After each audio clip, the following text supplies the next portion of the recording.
Hey guys, welcome to another session of FFBE Global News. So, Final Fantasy XI, we are on track. So for those of you who have been following me for a while, we seem to be on track for CG Hyo's release. Now, I will admit right off the bat that my judgment on this banner is compared to the longevity of the units, the usefulness obviously, but then all of a sudden we might get Hyo soon. So my review on this banner won't be fair in that regard, as in I'm going to say right off the bat, if you guys have limited resources, definitely skip this banner. This is kind of good that this came up right in between Deus Ex and CG Hyo, because it means we're going to have a bit more time, hopefully to save up some of our resources in order to save for Hyo. So this banner is not tempting whatsoever in my opinion. However, these are banner units for a King Mog event, and we're going to talk about that a little bit more, whether or not you should be pulling on it based on the King Mog event released this coming week. But however, we have, as you see here, Livid Shantoto as our 5 to 7 star unit, and Shadow Lord as our secondary 5 to 7 star unit. A split banner. We are not getting a step up banner for this one. It was my assumption that ever since FF8 we're gonna get step up banners for every single split banner like this, but apparently this one isn't. Now going forward, I think most of the banners will have step ups and will be split, so a 25k step up with a guaranteed, as long as it's a double rainbow banner. But this one we don't have. We have our 4 star there, Jehoiakim, and I'm gonna get to that name in a bit. So a lot of people might be saying right now, his name is Joaquin. I'll get to it in a bit. And Kupipi. So Kupipi most of us should have, so let's get to it. So Livid Shantoto are I would say she would be the star of the show here. I mean, you could look up her kit. I'm not gonna go too into detail with it. She has pretty good damage mods, elemental damage, that's skill based magic, like bad magic skills, not magic. She obviously does have magic. She has a whole slew of magic in her abilities, which is really good to have if you're looking for like an elemental mage. I mean, she does have ice attacks, fire, lightning, dark, wind, water, earth, covers like quite a bit of range, and she does have some chainable magic skills, which even at 6 star, I think she has like 7 hit magic skill abilities, and they're elemental damage, so it's kind of okay. She does have quite a lot of magic for a mage, but she won't last when something like Transterra comes as like a main magic damage dealer. As most people know that 7 star Transterra is just insane. She can do dark and fire and neutral elemental damage, so it's really good. But let's get to her STMR. Witch's Cackle.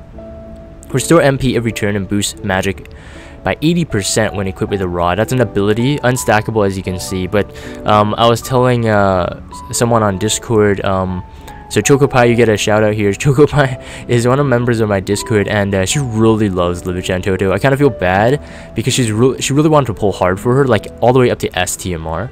Now, me and a couple other guys we were half joking because we know that she loves this unit so much, but we were also sincere at the same time, as in like don't pull for her STMR.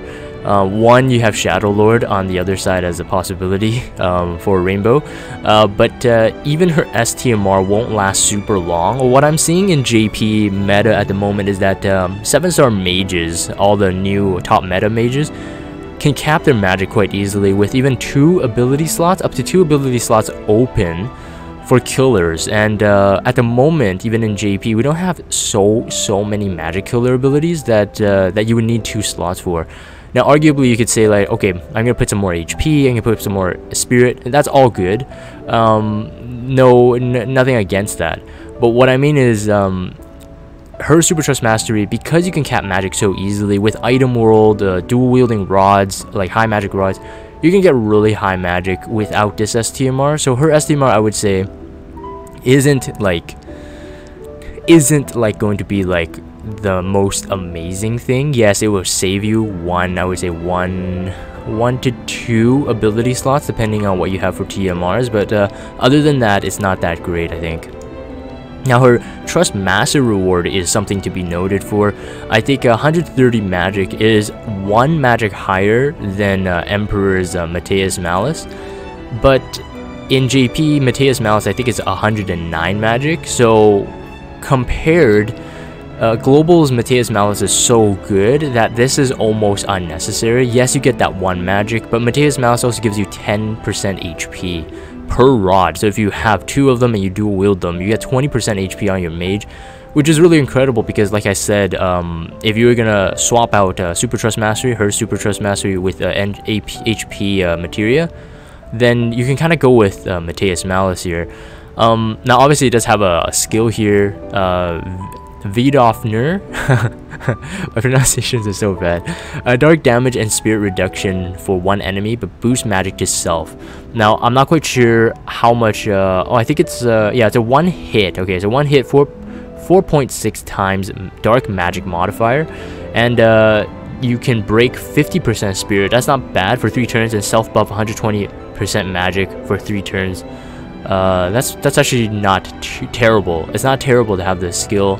But the fact is, you most likely will want to run your own breaker, and because it's not an offensive break, in terms of scenarios where you're pushed to survival, it's not going to help survival, rather it does more damage. So you really don't want to waste a turn with a mage wielding this and breaking the spirit. You want them to do the damage, so you would want a separate breaker for that anyway. So like usability wise, it's not awesome, but I guess it's okay to have.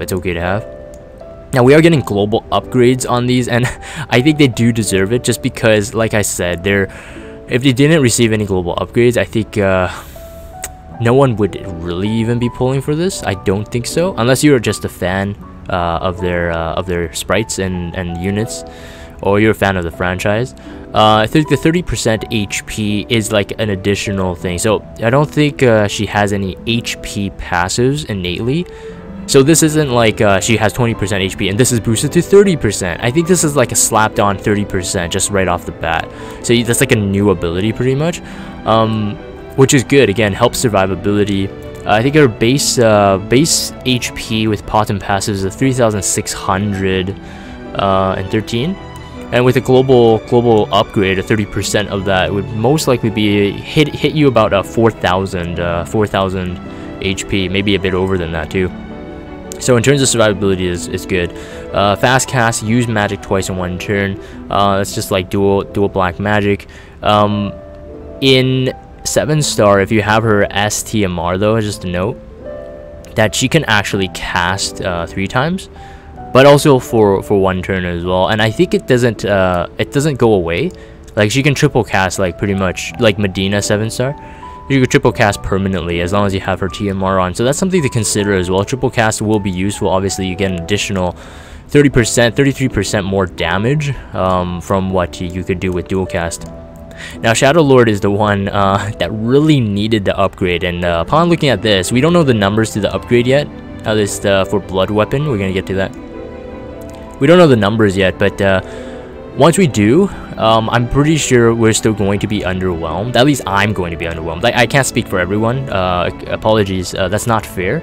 But something to note, actually, for Livichan Toto as well, is that she does have innate resistances. Before we finish off her off here, she does have innate silence and paralysis resist, so that comes in handy.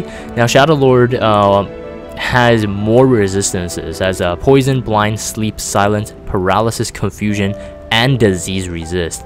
All he has vulnerable is stone or petrify, so he's rather easy to gear. He might be okay for arena because his LB causes 80% instant KO, and if it doesn't do an instant KO, it's a 900 or 9 times physical attack with 50% ignore defense. So it's a 18 times one-hit move. It's a finisher, but it costs 30 LB crystals, so it's not the most cheap.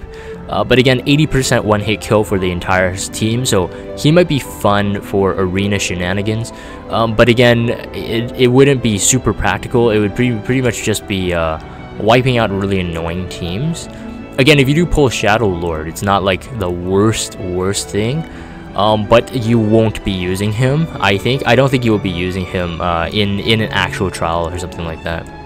Super Trustmaster reward is, oh man, I'm gonna skip the name, Saga Singer, alright? Saga Singer is 160 attack, 20% HP, and 20% MP. Now, this seems to be a neutral elemental sword, but it's a sword, and as a Super Trust Mastery, this isn't that great. I mean, you have HP, you have MP, but you have other sword STMRs that would exceed this. For example, Lightning, right? So if you consider Lightning a troll rainbow, or a bad unit, her Super Trust Mastery at least beats this. So you really wouldn't want to pull multiples of him. In my opinion, again, it's kind of good to keep Shadow Lord as your Delita or your Jake. Wait for a off banner drop, and don't actually go for this banner, just because again you might have a chance of getting him. We're gonna skip the rest of the skills here. You guys can look this up, but the global upgrade I want to get to, Blood Weapon, uses once every 3 turns you can use it, so it's a cooldown of 3 turns.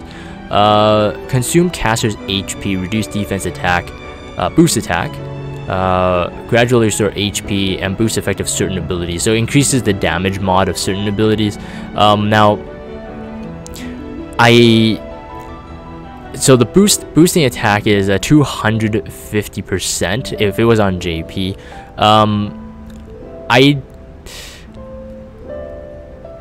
It pretty much, the consume your own HP doesn't really matter, because you can actually get it back by the next turn. So it's pretty much 1 turn to buff yourself to actually make you good. So once you actually use this skill though, all your other damage, pretty much all of your other skills, the damage modifier becomes way better, a lot better. I'm just gonna use a couple examples here. So if let's see, pulling up a couple. So if you don't use it, like, so for one of his skills, a 40 MP skill, it's a 1.8 times physical attack modifier with a 50% ignore defense, so that's a 3.6 mod.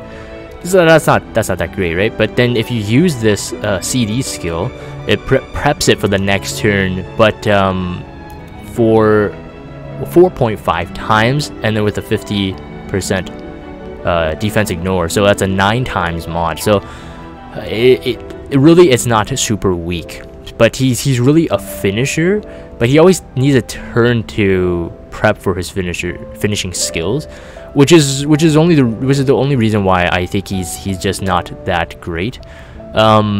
He has a way stronger one. He loses a 30% HP, but a 13 times physical attack. But you have to use the CD skill first. Otherwise, it's a 5.2 times physical attack. Also loses 30% HP. So he's kind of like, I've said this I think in another video, he's kind of like DKC in a way.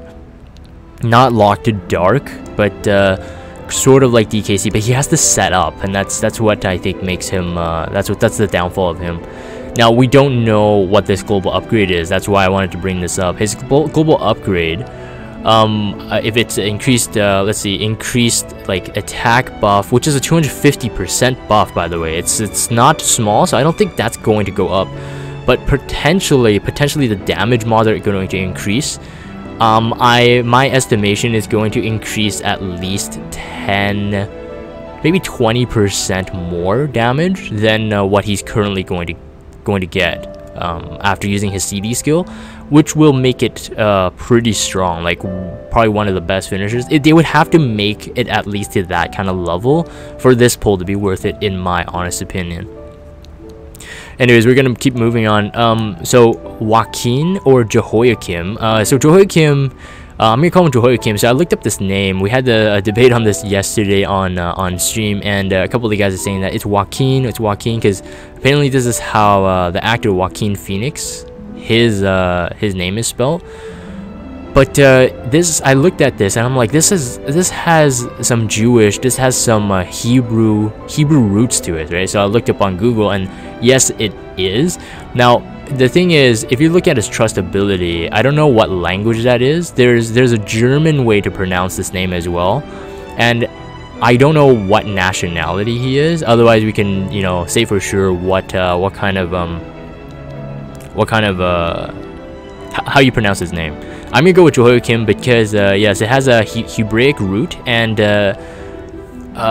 it's too long to explain. But Hebrew is a very old language, I would have to say. So I'm gonna go with that. But it does seem that Durdabla seems that it could be German.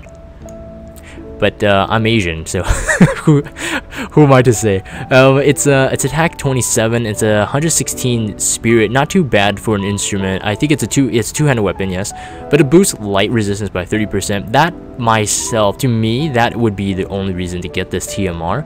I think it's not the best instrument in terms of spirit, but the 30% light resistance will come in handy, especially we're going to get a release of an Esper that deals light damage. Oh, hints.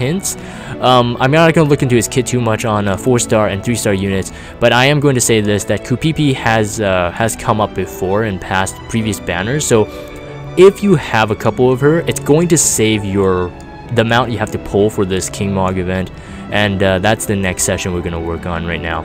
Final Fantasy 11 event dungeon. This is a King Mog event, and we're gonna go down here. So we get your rewards as you complete the quest here. Elite, you get 500 Lapis. Legend, you get 5,000 faded crystals. The King Mog trading items for this run.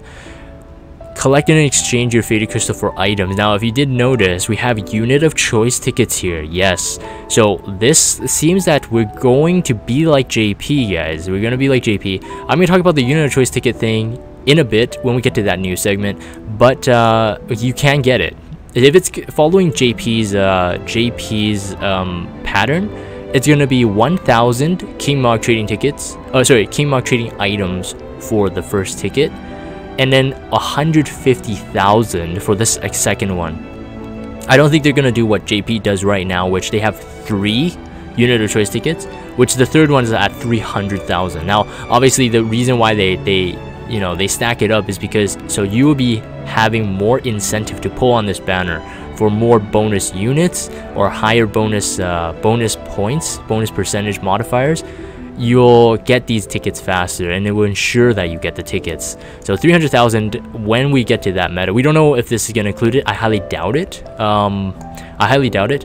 But when we get to that, those King Mog events, those are gonna be much crazier, because you would have to pull harder, which is not fair to free-to-play players, but sometimes it is what it is. So we also get these, let's see, these items here. This axe, 112 attack, enables store LB. See here, boost LB gauge fill rate. That's kind of nice to have, but axe users are kind of not that prominent at the moment. I would say like Onion Knight is one of the ones that come to mind for a dual wield axe user.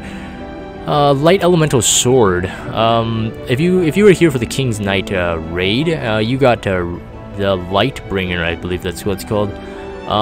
It's a light elemental sword. This is a large sword at a 78 attack.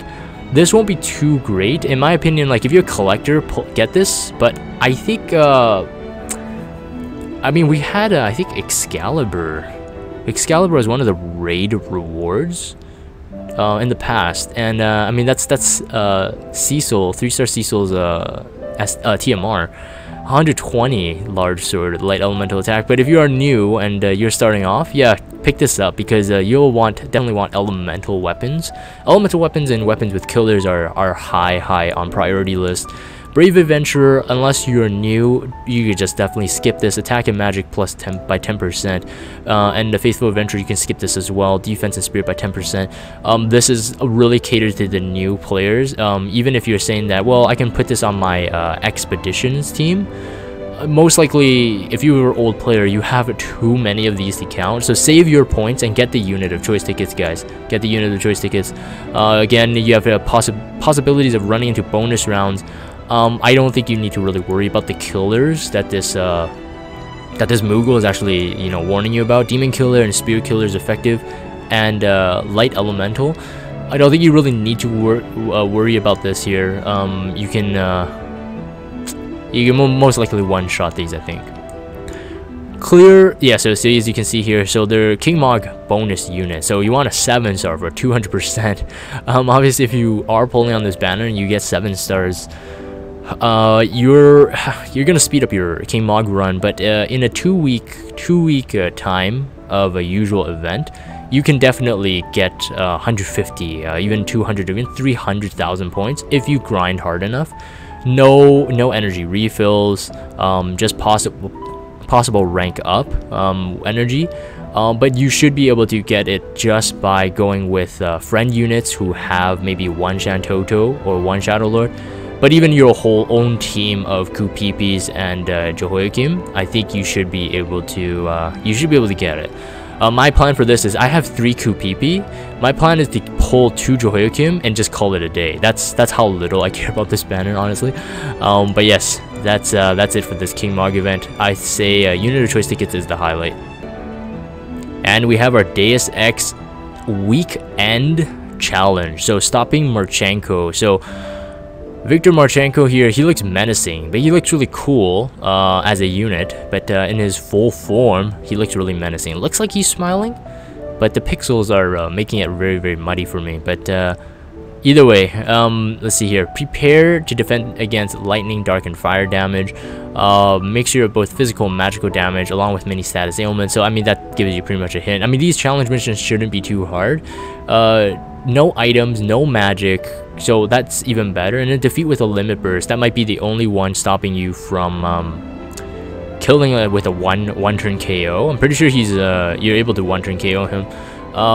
Now, if you play Deus Ex game, they're bionic. Whether he's a man or machine, I'm not quite sure, but he would be literally a man with like bionic additions to him. So he's part machine in that sense, but he's not actually a machine species. So my guess is that he's going to be a man, so man eater for sure. And just prepare against those things if you're trying to get the limit burst kill. And I would definitely say try to get it. A 28 attack on an accessory is not bad at all, plus boost the status ailments by 60%, which means this will go well with that I forgot what that one's called, but it came from the Star Ocean girl, and also there was one I think from Ariana event, a previous one that has a materia that gives you 50% resistance to all status ailments. But instead of wasting 2 ability slots, you can now have this on an accessory slot for one of your physical DPS units, and then just have that with a 10% HP and a 50% status ailment protection, and then you have 100%. You got a ribbon there. It's pretty good. It's good to have. I'm definitely going to be using this, and because if you're running 10-man trials, you're going to be running low on ribbons unless you really have like 10 Fina hat 10 Fina hat or like 10 ribbons or something like that. But this will come in handy for sure. We have a new 10-man trial this week. This is going to be exciting. Now, off the top of my head, I did some research on it. You prepare yourself for don't go with holy elemental weapons. There's phases where this boss, I don't even know, see, I can't call it a he or a she because it's a whole bunch of people, but I think it's a she because I think the name Vindamatrix is the woman there. She's the main. She just has a lot of friends. Don't go with there's a ton of elemental elements that she's resistant to, so I think safe ones I think are earth and dark damage. You have to prepare physical damage dealers and magic damage dealers, and I think on the final phase, if you want to one-shot it, it's a physical phase. Now this this trial has 10 thresholds, so it's gonna be a lot of work. It's gonna be a lot of grinding. There's status ailments. You need physical tanks. You need magic tanks cover. You need a single target, like you need a provoke tank with single target death resist. Tons of elemental protection. I would say definitely bring elemental resistance buffers, re-raisers, obviously if you have healers, tanks, multiple tanks, and yes, but more information to come when I do take out this trial, Succeed. So you guys can watch that video and the loadouts video that accompanies it, where I go into the depth of what you should bring in the strategy for it, at least the way I take it on. We're gonna kind of skip the Assassin's Dagger replica here. It has like a 10% status ailments, like pretty much all status ailments, which is kind of nice to have. Both daggers are good to have, but this one takes the cake, right? So the true one, Assassin Dagger, 116 attack on a dagger, not weak at all, not weak, but it inflicts poison, blind, sleep, silence, paralysis, confusion, disease, and stone or petrify, and enable life taker and chance taker when equipped. Chance taker is instantly KOing deal partial unmitigated damage, and chance of poisoning and inflicting disease on one enemy. So this is really good to have in the arena if you're an arena buff. Chance taker, chance of countering physical attacks, which is really awesome to have. Again, this is going to probably be MVP weapon in the arena for the foreseeable future, I'd say. I think the blade itself, let me double check here if I get the data on this. There's a high chance they actually inflict the status ailments. No, I don't have the numbers in front of me right now, but I remember it is high. Like it has high as 30%, I think, because it's 10% for the replica. I think it's as high as 30% for the real one. Also, defeat within 30 turns, you get 2 rare summon tickets, and then evoke golem for a 10% trust removal. No limit burst. This one's a tough one. 10 man, usually you want to rely on limit burst, but you don't for this one. Necropolis boosts physical magic damage dealt to beasts, insect, avian, and humans and plants. So it's a multiple, but it's a 30%, I would say magic killer plus for each of those species. So it's really nice to have. Definitely stackable with your other killers. So another 30% is nice. Anyways, if you're new to 10-man trial, you go in with 10 man, no companions for this one. And yeah, so good luck on this. Good luck. Ability Awakening update. So this is coming in the next batch right after the maintenance. We have Onion Knight, which is good. He pretty much all of his splendor, his elemental splendor skills. If you awaken them to +2, you imbue yourself to that element, and then the whole point of using that is that so your next turn you can use Onion Slice or Onion Cutter with boosted elemental damage. Now the only reason why I kind of don't like it is like, for example, if you're using Onion Knight for the bomb trial, right, the bomb family, he imbues himself with that element, and then you're kind of stuck with that element. Depending on the situation, I don't like his enhancements for that reason. If you needed to switch up elements, you're imbued yourself with one of the elements that you used previously, but then you're stuck with it for a couple turns. Now obviously it does boost again. There's a pro and con for these enhancements, but I would definitely say I'm not eager to enhance it. In my opinion, I would just run a unit with that element innately anyway. And then Blessed Crystal, it's a passive, so boost poison, sleep, confusion, disease resistance, and then boost attack, defense, and spirit when equipped with a sword, helm, or light armor. That's +2. Now Ayaka is the one I think would take the cake for this. Definitely, I think full awaken her if you do own her. This will help even in her 7-star, make her one of the best healers. Until Fina gets her enhancements, we will have to see what they're like. Otherwise, Ayaka would be top tier healer for sure, like #1. Until later enhancements or FF7's Aerith comes out. But boost spirit if you +2, boost spirit and increase LB gauge per turn, which is really helpful for her. The stop detach enhancement is the best in my opinion because it boosts resistance to stop. It doesn't just cure stop, so you can prepare on the preemptive instead of just sitting back and waiting. Now it also boosts turns in effect, so once you have it +2, it would definitely help. I think it becomes a 3-turn boost stop resistance, and I think Awakening +1 is 1 turn, I believe. It's a 3-turn, so it's really helpful. Dedication also becomes really good because this is the one that usually you use as your MP battery. Costs 99 MP, but has a HP restore and MP restore per turn, and then also increase LB gauge. And I think it's a boost, not a fill rate. Nyx is interesting as well. Warp Strike is very similar to Noctis almost. Warp Strike, reduce MP consumed, and then +2 boost attack. Boost break to the attack and defense, and then boost turns and effect as well for the break itself. And a Warp Charge reduces MP as well, and then boost reduction to magic and spirit, so spirit breaks, and boost turns and effect is low as well. King's Glaive, boost damage amount, and then boost fire resistance reduction, so what that means is fire in peril.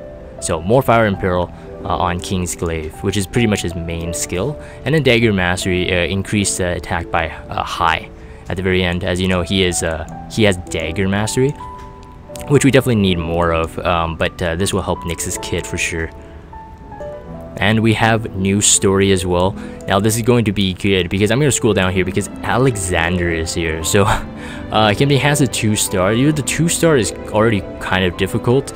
The 3-star one was really difficult for me. I had a hard time figuring out how to fight him in his 3-star. But this 2-star will prove challenging itself. But basically he's a machine.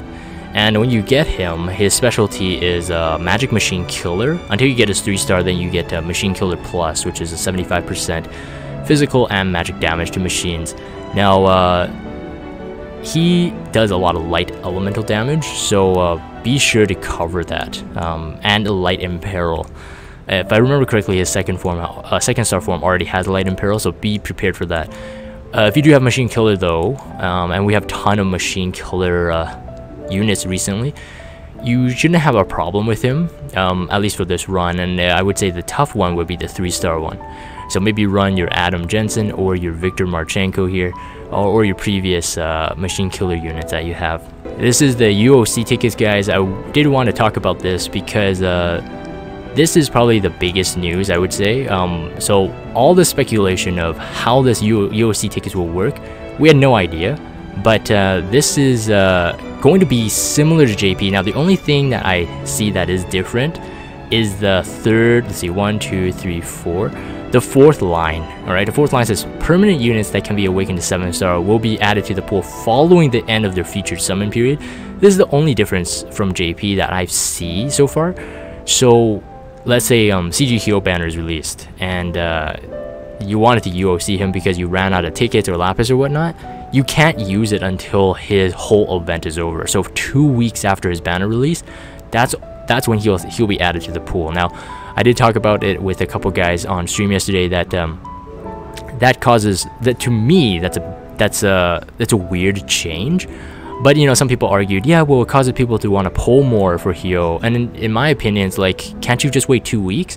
It kind of sucks more, I think, for free-to-play players because you're really delayed on the Hyo hype for 2 weeks, and by then, you've seen that all your friends, if you had whale friends, or people who are lucky enough to pull CG Hyo, you would kind of be like salty about it. And I suppose that's what they're doing here, is they kind of push people to do that, so you would pull harder on the banner while they're featured, so you don't just unit or choice ticket.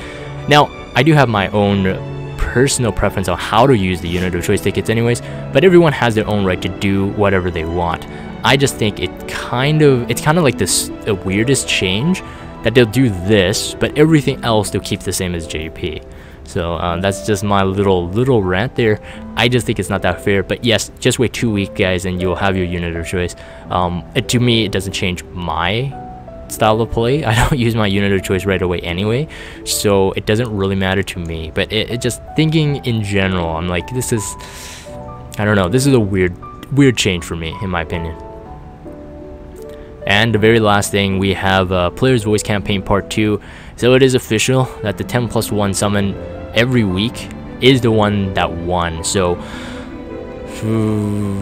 not my favorite out of all the options, but it is what it is. And so congratulations, we're gonna get 44 units then. 44 units coming in the next month, and it starts on Monday, September 3rd, all the way to Monday, October 1st. So make sure you are in here once every week at least to pull it, or I think at least you get the ticket.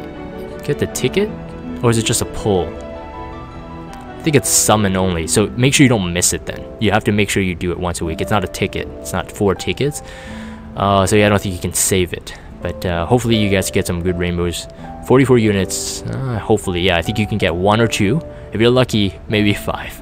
4 or 5. And that is it for the news this week, and hopefully you guys enjoyed this week. Like I said, my opinion is definitely skippable for me.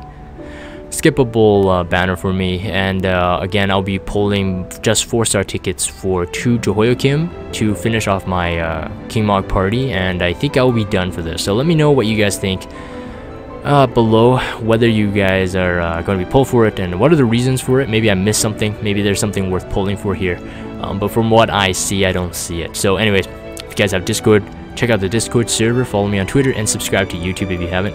As always, thank you guys for watching, and I'll see you next time.